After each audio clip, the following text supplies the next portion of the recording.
Welcome to Enjoy Fort Wayne. This episode is brought to you by the YLNI Farmers Market and highlights the 350 vendors that make up the #1 market in the state of Indiana.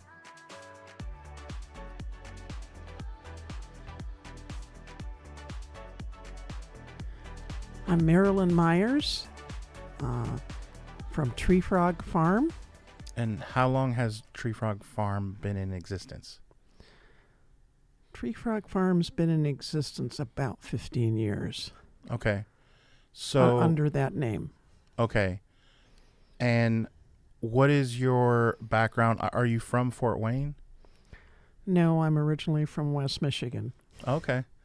And what were you always thinking that you would be doing? Well, let me ask you this regarding the farm. Tell us a little bit about it and what you sell and that kind of thing.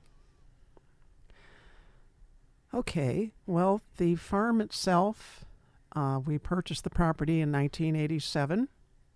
It was a farm auction where the farm family lost everything. Oh. And was being auctioned off. We actually got one of the smaller pieces at 35 acres.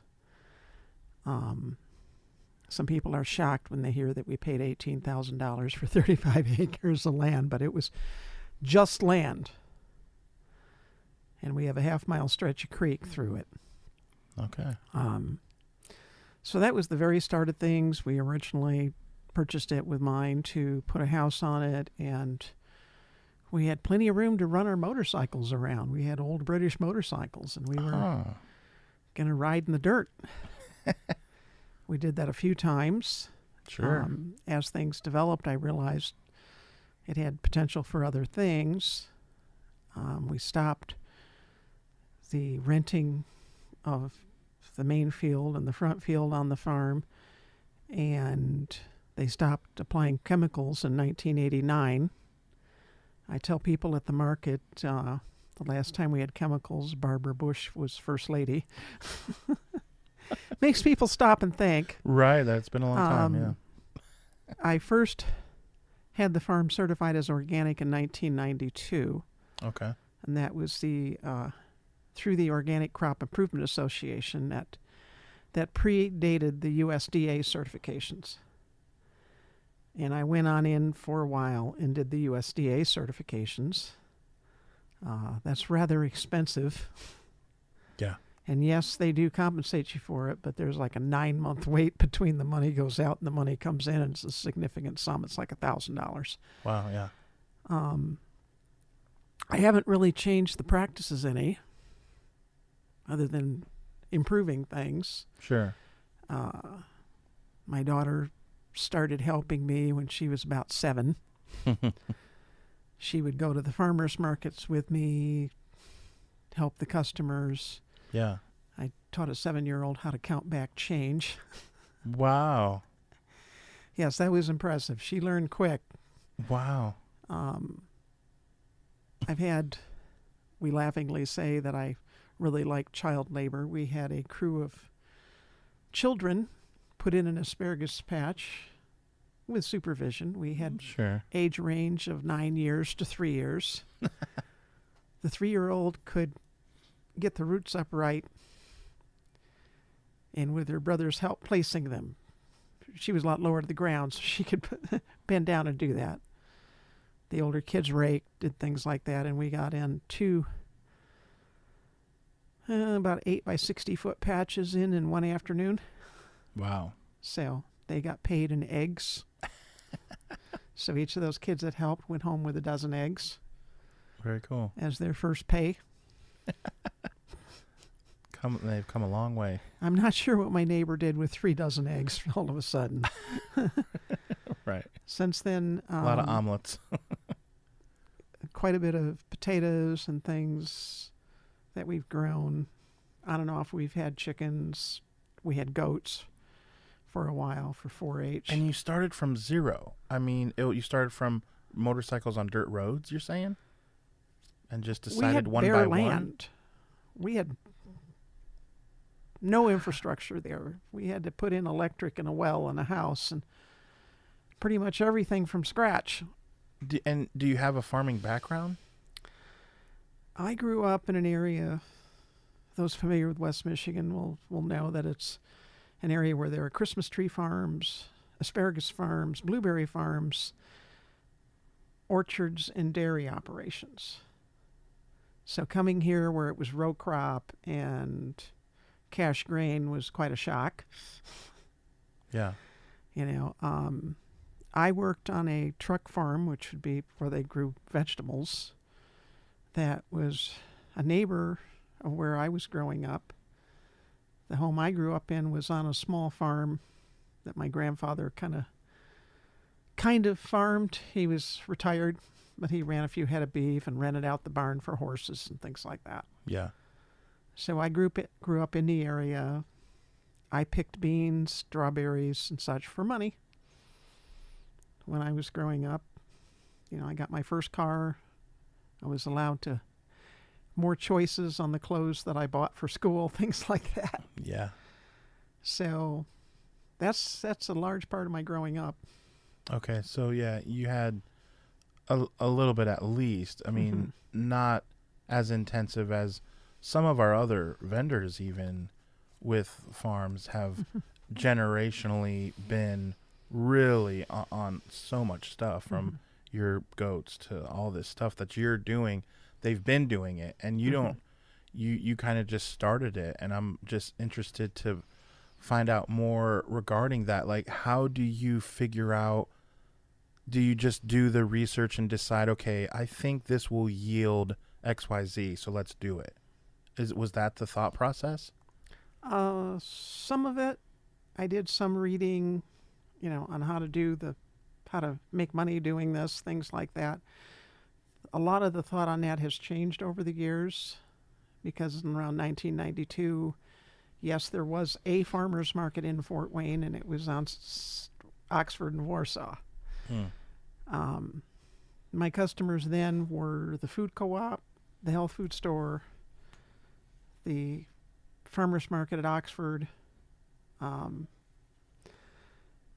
that respect, it was a lot tougher haul than it is now, where there are restaurants and multiple farmers markets and many more people and CSAs, things like that. I had a very early, a CSA is a consumer-supported agriculture, and a lot of them, they run different methods, but basically the people are paying somewhat in advance for a season's worth of produce or product from the farm, because now some of them include meat and eggs and things like that. I had a very small one at that time, working with a local church that had a nutritionist. Oh. And she had a little group that she had through the church, and we sat down and we figured out what crops they wanted, and she explained what was particularly good. So I grew black turtle beans for a plant that I had never even seen before, let alone grown, and that was okra. Okay. Collard greens, things at that time that you couldn't find in a Fort Wayne grocery store to save your life. Yeah. Yeah. And then they also got tomatoes and sweet corn and the more standard fare. We made adjustments as we went along because people had wanted these other things so much that they blocked out everything else. And I said, and you got to keep up. Maybe you want to think about this a little more. Yeah, you got to keep up with what they want. I mean, you want to make money. 1993 time frame. Wow. So way ahead of stuff. Yeah, yeah. It was a lot of new things were just starting to come out if you were looking for them. Sure. So this is definitely before the original Bar Street Market. Are you one of the originals then? Like, did you get to the Bar Street Market when they first started, or no? I went to it before YLNI had it. Sure. They had it on Wednesdays. And they were focusing then because downtown was totally different. Downtown was Lincoln Life. Oh, sure. All the office workers, and the place vacated at 5. Yeah. very early on, I think with the YLNI, I did. But then I took a break from all of that because kind of life happens. Sure, sure. And I had to take a break. I did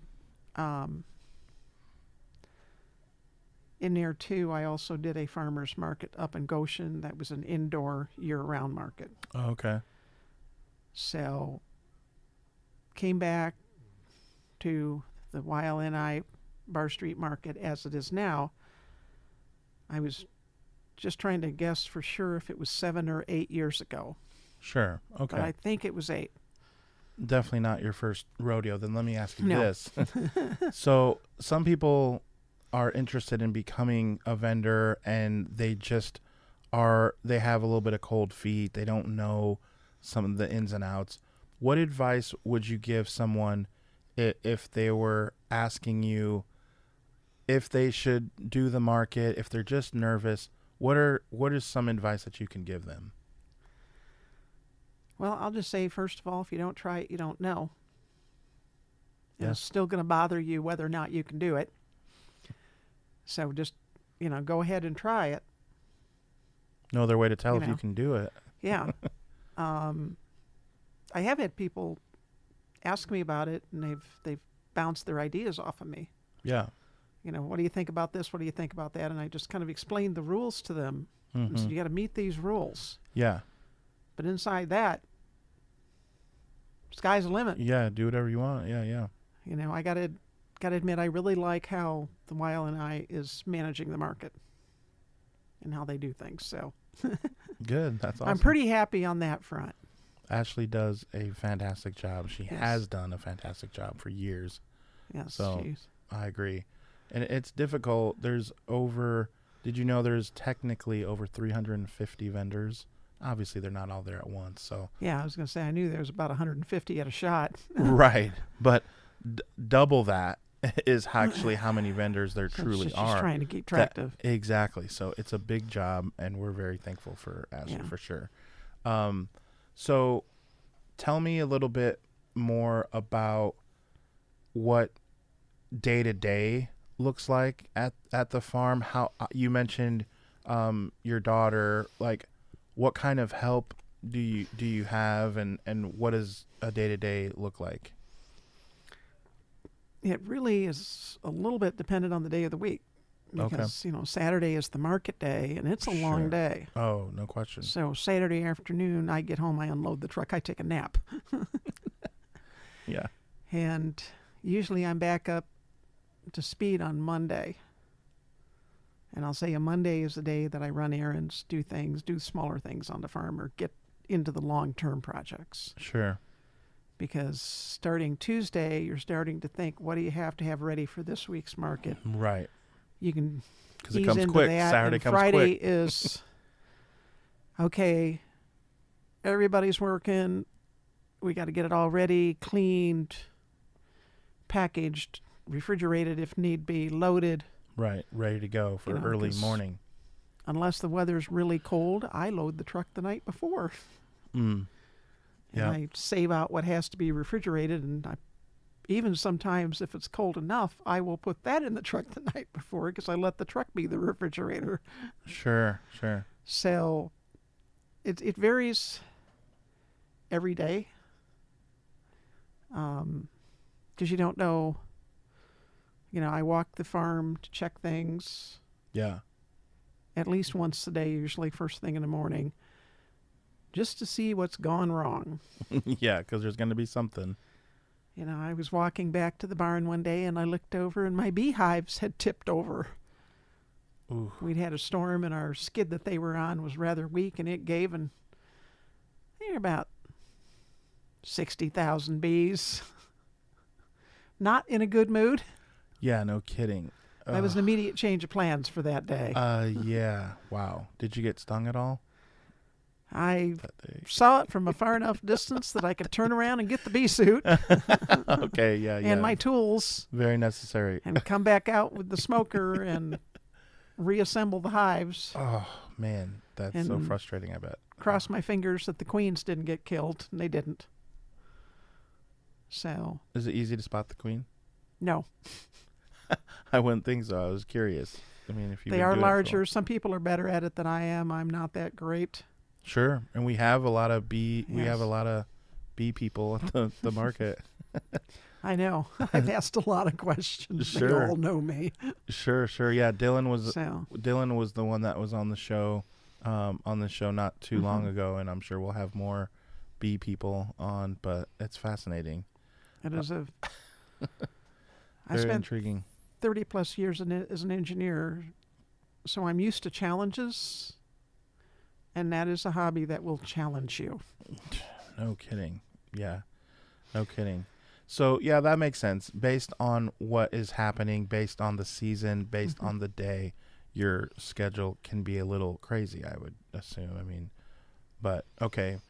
Tell me about with the changes, not only with the market as far as every year Ashley does. We talked about Ashley earlier. Mhm.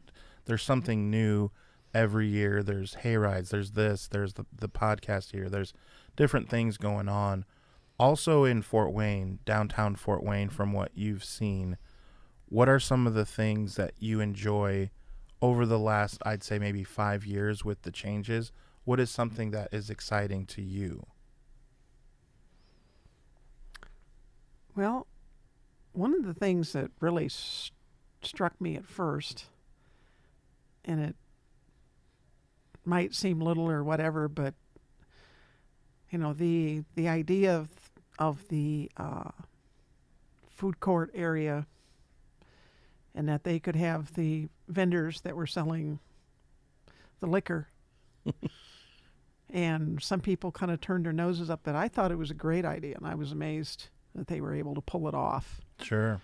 That's the one that stunned me. They actually pulled that off. Because you're Really? in public still. Like, Yeah. it's, you know, Um, I also thought the pony rides was yeah. brilliance Yeah. because of the kids. Oh, The sure. pop program, I Oh, really you like see that. a lot of the, yeah, power of produce. If you're Yes. listening and you don't know what the pop program is, well, and actually this is the last week for it, this Saturday, but the pop program is ages, what, 3 to 10 or something like that, and they can use a $2 token, same as cash. Yeah, So I they think- go to the pop tent, receive the token, turn it into you, Mhm. and if something is $4, now they've spent $2, and then you turn them into Ashley, and she Mhm. gives you straight cash for it.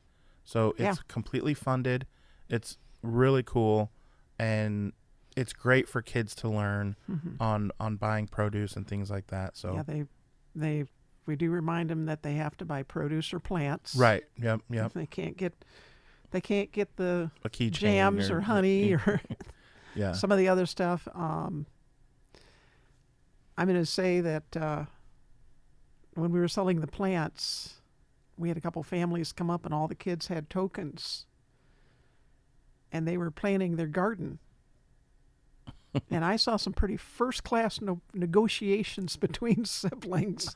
That could, yeah, the CEOs of GM or whatever or Amazon have nothing on them. that's awesome. Some serious negotiations Yeah, of, you save your token and then we can get this, and sure. they were figuring out how to collect their tokens to get the most things. Mm-hmm. So Yeah. they were going to share a pumpkin plant, and they were going to. Yeah, It's like, okay. yeah, that's cool. So about the market, what is the YLNI farmers market? What do you think separates it from other markets? As you know, we just got again #1 in the state. I believe number 3 or 4 in the Midwest, and then I believe we're like #6 in the nation. Out of 2,000 markets that Yeah. participated, we got, I believe, #6 in the entire nation. I mean, that sounds crazy, but why do you think that is? What makes it stand out? Part of it is how it's been managed. That really is part of a big part. Where the vendors feel like they're listened to and treated with respect. Part of it is the fact that downtown in general has come alive. That helps too. That Yeah. makes it a very good thing. I've had, I don't know how many people have, our booth is right on the corner by the History Center. Yep.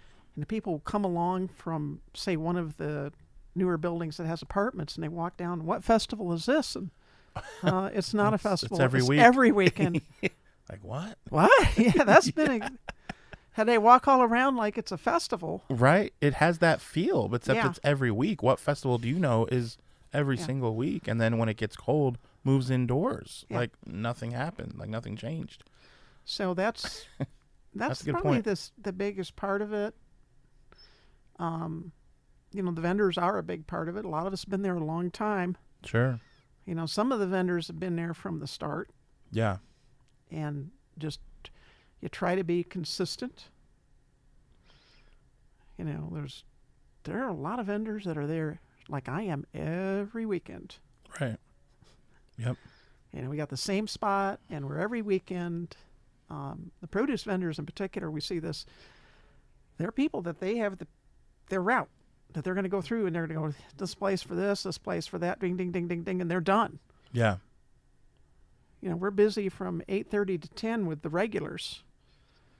Right. Because they Then want to we make get sure to- you get your stuff before it's gone. Yeah. So they Then we come. get to catch our breath for a little bit, and then The 11 next wave. o'clock the festival starts. Yeah. The festival. So it does change through the day. You can almost tell by what's going on what time it is. Right. Right. Yeah. That's So, yeah. Our market for sure is. and it is. Some people are there consistently right at the stroke of 8:30. It's like, okay, well, cash box is out, phone's out. We're Here we go. ready to go. Yep. They want to make sure that you don't. they We get may be before they- still putting out price tags, or we may still Yeah. be Your getting the regulars last of know. the things out, and they just said, It's fine. okay, give you a minute. Yep. Yeah, it's fine. The regulars know what they want, and they don't want you to run So, out, so they get yeah. to you. So, okay, last question, and I asked this to everyone, and they don't know it's coming. So, let's pretend that the mayor of Fort Wayne has commissioned you. He's called you and said, "I need you. We are going to post a sign up top our tallest building so that the entire city can see it. We're gonna make a sign, and you get to say what it's gonna read. So it's your message to the entire city that everyone can look up, no matter where you live. It's gonna be so high up that everyone in our area can see it. What does it say? It says there's a lot of good around you. Just take a look. Love that. So I'll tell you something. You were on average a little bit quicker with that than most people. Like it just came kind of top of mind. How did you, is that your your creed? I think I saw where you were going with the question and had the answer. Yeah, you were. That's good though. I pictured like- it on the Lincoln Tower. I pictured Right? it on the Tower building. Yeah. No, that's good. I Yeah. guess AEP is taller. Yes. Yeah, whatever. We would say even a building on top of the AP. That way, really more people Yeah. can see it, right? Yeah. So, yeah, see the good that's all around you. Yep. I like that. Sometimes when we having a bad day or things, like you mentioned, you went out to see what went wrong. You didn't say if something had gone wrong. I noticed that you said that. Sometimes there's days where, yeah, we just know, well, this day isn't going to go exactly the way that we would hope, and here it goes. But there's going to be good all around you. So, yeah, that's really cool. Tell me if people want to follow you or get a hold of you, social media or email or whatever, give us the information. You are there every week, right? 9 to 1 at the farmer's market. And the best way to get a hold of you or follow you is? Well, we do have a presence on Facebook, Okay. and I think it's TreeFrog Farm 100 Okay. on Facebook. Email is treefrogfarm100e at Gmail. Okay. That's the best ways. Okay. So if they have questions, they can always email about a particular product, or if you may have something in the next Right. coming weeks or something like that, right? That works. Or come down to the market or Sure. to the indoor market. That works the best. That face-to-face really works. Right. I'm sure you love that. Yep. So every Saturday, So- 9 to 1, come out to TreeFrog Farm. Thank you for being on the show. Loved Okay. hearing your story. Thank you. Yep. Bye-bye. This podcast is brought to you by Coraggio Media. The show is edited by me and sponsored by the YLNI Farmers Market. Follow them on Facebook and Instagram for all the latest updates. We will see you next week, where we will be sure to show you how you can enjoy Fort Wayne.